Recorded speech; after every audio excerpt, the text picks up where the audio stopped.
Pegiat media sosial Tifa Uzia Tiasuma alias Dr. Tifa menyoroti paparan Bareskrim Polri terkait penanganan laporan dugaan ijazah mantan Presiden Joko Widodo. Ia menilai terdapat sejumlah fakta yang menurutnya memunculkan pertanyaan serius dan bisa dibaca sebagai sinyal tertentu dari aparat penegak hukum. Dalam pernyataannya di akun X, Dr. Tifa menyebut bahwa berdasarkan presentasi Bareskrim terungkap informasi mengenai status penerimaan mahasiswa Fakultas Kehutanan Universitas Gadjah Mada pada tahun 1980. Dr. Tifa menyebut berdasarkan paparannya terhadap presentasi Bareskrim muncul informasi bahwa Joko Widodo diterima di jalur sarjana muda yang menurutnya tidak sejalan dengan pengumuman koran sebuah media cetak di Yogyakarta. Dr. Tifa kemudian mempertanyakan apakah penayangan potongan koran tersebut justru mengindikasikan adanya kecurigaan internal terhadap keaslian dokumen yang ditampilkan Bareskrim. Ia menilai hal itu bisa dibaca sebagai sinyal bahwa aparat mencermati kemungkinan adanya dokumen yang tidak otentik, meski ia menegaskan pertanyaan tersebut masih bersifat dugaan. Lebih lanjut, Dr. Tifa mempertanyakan apakah paparan Bareskrim itu secara tidak langsung mendorong pihaknya melakukan penelitian lanjutan terhadap ratusan dokumen terkait ijazah Presiden Jokowi. Jika benar demikian, dirinya bersama Roy Suryo dan Rismon Sianipar bersedia melakukan penelitian mendalam terhadap sekitar 709 dokumen tersebut.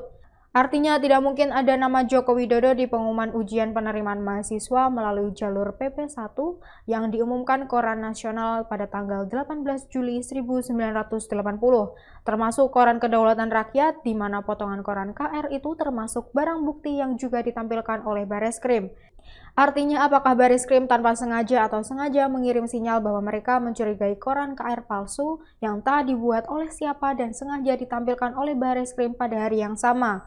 Dalam gelar perkara khusus untuk kasus ijazah Jokowi pada Senin 15 Desember 2025 yang berlangsung selama kurang lebih 6 jam, penyidik Polda Metro Jaya menampilkan ijazah milik Jokowi yang sebelumnya telah mereka sita sejak Juni 2025 sebagai alat bukti, termasuk transkrip nilai S1 Fakultas Kehutanan Universitas Gadjah Mada milik Jokowi pun diperlihatkan.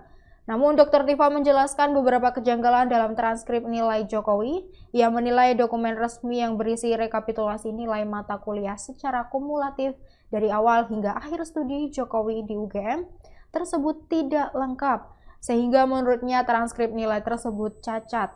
Dr. Tifa mengklaim transkrip nilai Jokowi tidak sama dengan spesimen yang ia dan Roy serta Rismon miliki. Adapun ijazah Jokowi sendiri tertanggal 5 November 1985. Transkrip nilai tersebut seharusnya komplit dengan tanda tangan dekan dan pembantu dekan satu dari fakultas. Sementara transkrip nilai Jokowi tidak lengkap tanda tangannya. Selain itu, angka-angka pada transkrip nilai Jokowi tidak lazim untuk lulusan sarjana Fakultas Kehutanan UGM tahun 1985, sebab hanya ditulis tangan. Menurutnya seharusnya angka pada transkrip nilai Fakultas Kehutanan UGM tahun 1985 ditulis dengan mesin ketik manual. Download Tribun X sekarang, menghadirkan lokal menjadi Indonesia.